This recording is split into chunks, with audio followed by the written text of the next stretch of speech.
নৃশংসভাবে হত্যা করা হলো কেন? হরিয়ানার বিজেপি সরকার জবাব দাও। শুধু দর্শক বন্ধু, আপনারা দেখছেন একে নিউজ বাংলা। এই মুহূর্তে উপস্থিত রয়েছি ধর্মতলা গান্ধী মূর্তির পদবেশে। আপনারা দেখছেন ইতিমধ্যেই উড়িষ্যা সহ দেশের বিভিন্ন রাজ্যে বাঙালি পরিযায়ী শ্রমিকদেরকে বিভিন্নভাবে হেনস্থা করছে, তাদেরকে মারিয়ে দিচ্ছে। ইদানিং দেখলাম যে হরিয়ানাতে দক্ষিণ 24 পরগনা বাসন্তীর সাবির মল্লিককে গোমাংস খাওয়ার অভিযোগে, গোমাংস ভক্ষণ করার অভিযোগে তাকে পিটিয়ে মেরে দেয় হরিয়ানার গোরক্ষক। এই নিয়ে কিন্তু আজকে পথে নেমেছে আইএসএফ তথা আইএসএফ চেয়ারম্যান নওশাদ সিদ্দিকী। এই গান্ধী মূর্তির পদবেশে তিনি কিন্তু বিক্ষোভ দেখালেন এবং রাজ্য সরকারকে গরম হুঁশিয়ারি দিলেন যে রাজ্য সরকার চুপ কেন রয়েছে। যে রাজ্যের মুখ্যমন্ত্রী তিনি ছোট্ট ছোট্ট ঘটনা নিয়ে বিভিন্ন টুইট করে, তাহলে আজকে উড়িষ্যা এবং হরিয়ানাতে মরতে হচ্ছে, লাশ হয়ে ফিরে আসতে হচ্ছে, তাহলে রাজ্যের মুখ্যমন্ত্রী চুপ কেন? এই সমস্ত বিষয়ে কথা বলবো। আমাদের সঙ্গে রয়েছে নওশাদ সিদ্দিকী। কি বলবেন এই বিষয়ে?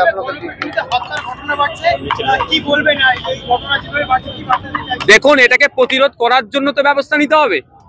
সেই ব্যবস্থাকে নিচ্ছে রাজ্য সরকার কি কেন্দ্র সরকার?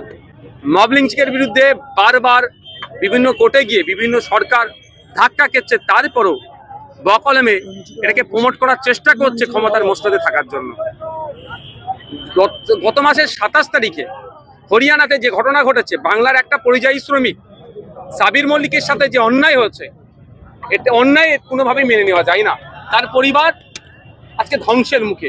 তাকে ডেকে নিয়ে গিয়ে পিটিয়ে হত্যা করা হয়েছে। সে নাকি গোমাংস রান্না হচ্ছিল। আপনাদের বলে রাখি, হরিয়ানাতে এমনি গোমাংস কোনো জায়গায় খুঁজে পাওয়া যাবে না। তারপরে ওখানে কি গোমাংস খাওয়া তো দূরের কথা, মাটন বি চিকেন খাওয়ার ওদের সেই সামর্থ্যই নাই। তারা বললো গতকালকে, কারণ তারা খুবই গরিব মানুষ। কিন্তু এমন হচ্ছে কেন? এটাকে বন্ধ করার জন্য আমাদের রাজ্যের পক্ষ থেকে কি পদক্ষেপ? আমাদের রাজ্যের মুখ্যমন্ত্রী বিভিন্ন ইস্যুতে টুইট করেন। মণিপুর নিয়ে টুইট করেন, অবশ্যই টুইট করা দরকার। হাতরাস নিয়ে টুইট করেছিলেন, প্রতিনিধি দল পাঠিয়েছিলেন। উন্নয়তে নিয়ে টুইট করেছেন, প্রতিনিধি দল পাঠিয়েছিলেন।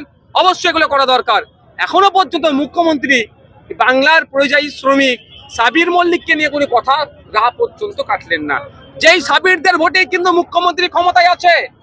সাবিররা যদি ভোট দেওয়া বন্ধ করে দেয়, মুখ্যমন্ত্রী নবান্নে যাওয়াটা বন্ধ হয়ে যাবে, তাহলে কালীঘাটে থাকতে হবে।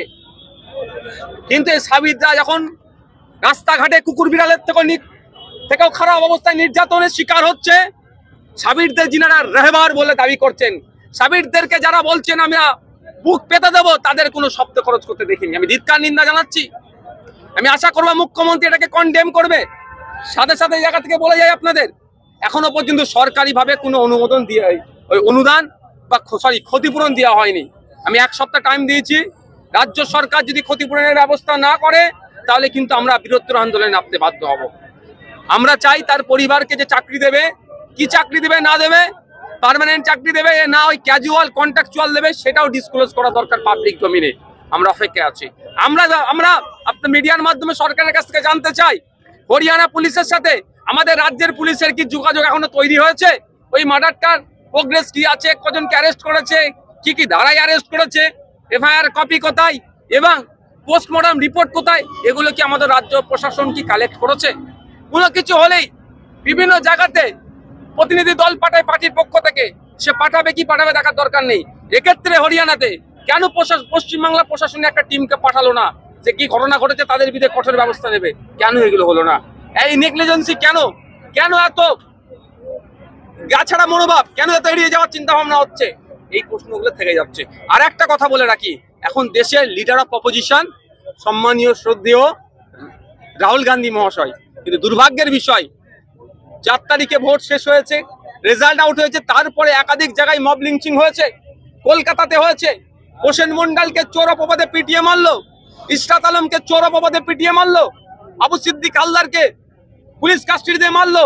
বিভিন্ন ঘটনা ঘটছে। ইভেন তিলোত্তমাকে যে খুন হয়েছে আরজি করে, যে ঘটনা সারা ভারতবর্ষ নয় পৃথিবীর বিভিন্ন দেশে প্রতিবাদ হচ্ছে। সে অর্থে রাহুল গান্ধী সাহেবকে মুখ খুলতে দেখলাম না। হরিয়ানাতে এই যেভাবে আপনার ছেলে সাবির ভাইকে খুন করা হলো, পিটিয়ে হত্যা করা হলো, মব লিঞ্চিং করা হলো, রাহুল গান্ধীর কোনো বক্তব্য শুনতে পেলাম না।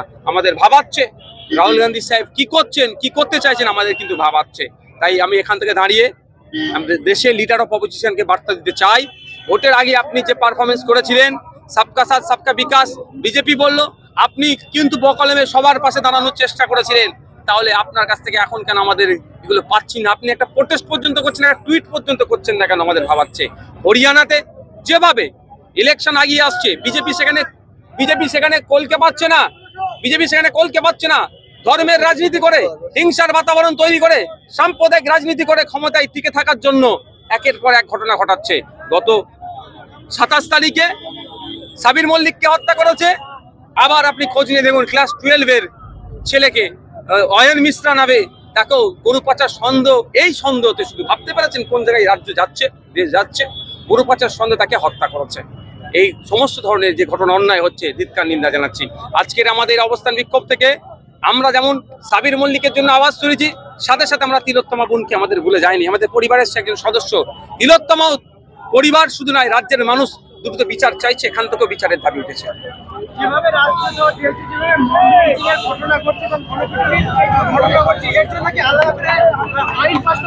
মব লিঞ্চিং নিয়ে তো অলরেডি ছিল, পশ্চিমবাংলা বিধানসভাতে একটু কিছু শব্দের আদান প্রদানের জন্য নাকি রাজ্যপাল সিগনেচার করছে না। আমি বারবার এটা বলছি, রাজ্য প্রশাসনকে, রাজ্য সরকারকে সক্রিয় হতে হবে। কারণ এটা মনে রাখি, আপনাদেরকে জানিয়ে রাখি, পশ্চিমবাংলার 21 লক্ষ মানুষ ভিন্ন রাজ্যে কাজ করছে, আর ভিন্ন রাজ্য থেকে প্রায় 1.5 কোটি শ্রমিক আমাদের রাজ্যে কাজ করছে। সেই 1.5 কোটি শ্রমিককে কিন্তু আমরা নিরাপত্তা দিচ্ছি। আমাদের রাজ্য পুলিশ, আমাদের ক্যালকাটা পুলিশ, আমাদের প্রশাসন, আমাদের বাংলার মানুষ তাদেরকে কিন্তু বুকে আগলে রেখে আমরা তাদের সাথে অতিথির মতো আচরণ করে তাদেরকে আমরা নিরাপত্তা দিচ্ছি। তাহলে আমাদের শ্রমিকরাও ভিন্ন রাজ্যে যারা আছে তাদেরকেও নিরাপত্তা দেওয়ার দায়িত্ব সর্বপ্রথম সেই রাজ্য সরকারের, যে রাজ্যে আছে।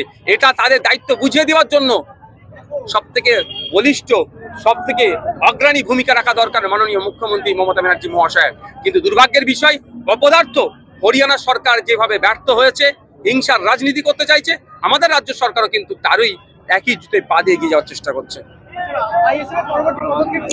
আমরা 1 সপ্তাহ টাইম দিচ্ছি, রাজ্য সরকার যদি ক্ষতিপূরণের না ব্যবস্থা করে, তাহলে আমরা কিন্তু আগামী দিনে লেবার দপ্তরে আমরা ঘেরাও করব। প্রশাসনের কি একেবারে ভয় দেখিয়ে দিলেন যে লাঠি নিয়ে কি যেতে হলে? না, আমি লাঠি নিয়ে মিন্স মানে ওইরকম ভাববেন না, জানো, আমি জাস্ট এটা বলছি, এটা যেন কেউ এ করবেন না। আমরা যেটাই করি গণতন্ত্রের মধ্যে থেকে, আমি গণতন্ত্রের বাইরে একটা কাজকে করি না, করবো না, আর সমর্থনও করি না। আমি বোঝানোর জন্য এটা বললাম যে খালি হাতে যাচ্ছি, মারছেন, লাঠি নিয়ে যাবো তাও মারবেন, তাহলে কি লাঠি দিয়ে কি পুলিশকে মারবে নাকি? এটা কোনোভাবেই মেনে নেওয়া যায় না। পুলিশ আমাদের পরিবারের একজন। পুলিশের যে খারাপ ব্যবহার কি বলবেন? দেখুন, যারা ওই 2-4 জনে করছে তাদেরকে আমরা নোটিশ করছি, তাদের বিরুদ্ধে ব্যবস্থা হবে। গতকাল সন্দীপ ঘোষ সহ 4 জনকে যে গ্রেফতার করেছে, তাদের কিন্তু এই আরজিকার কাণ্ডে নিয়ে গ্রেফতার করেনি। তিলোত্তমার ধর্ষণ খুন কাণ্ডে তাদেরকে গ্রেফতার করেনি, তাদেরকে দুর্নীতি হয়েছে, এই দুর্নীতি করেছে এই অভিযোগে গ্রেফতার করেছে। দুর্নীতিটা কালকের নয় বা নতুন নয়, 2021 সাল থেকে দুর্নীতিটা বেশি আকার ধারণ করেছে। 2023 সালে ওখানকার যিনি একজন মানে সিনিয়র মোস্ট একজন অফিসিয়াল ওই হসপিটালের একজন কর্তা অভিযোগ দায়ের করেছিলেন মুখ্যমন্ত্রী দপ্তর পর্যন্ত, কিন্তু দুর্ভাগ্যের বিষয় সেটা তদন্ত হয়নি, দামাচাপাতের চেষ্টা করছে, সেই এতে করেছে। আমরা অপেক্ষায় আছি, তিলোত্তমাকে খুন করার পেছনে এর যদি কোনো হাত থাকে, তাকে বাকি থাকে, সেটা কোর্টকে দ্রুত সিবিআই জানাবে। সাবির খানকে পিটিয়ে খুন করার পিছনে কি এই যে বারবার গলায় দিদি মোদি সেটিং আছে, এর কি কোনো পরিকল্পনা আছে বলে? ওটা আমি এটা এই মুহূর্তে বলতে পারবো না, কিন্তু ভোটের রাজনীতির জন্য এটা খুন করা হচ্ছে।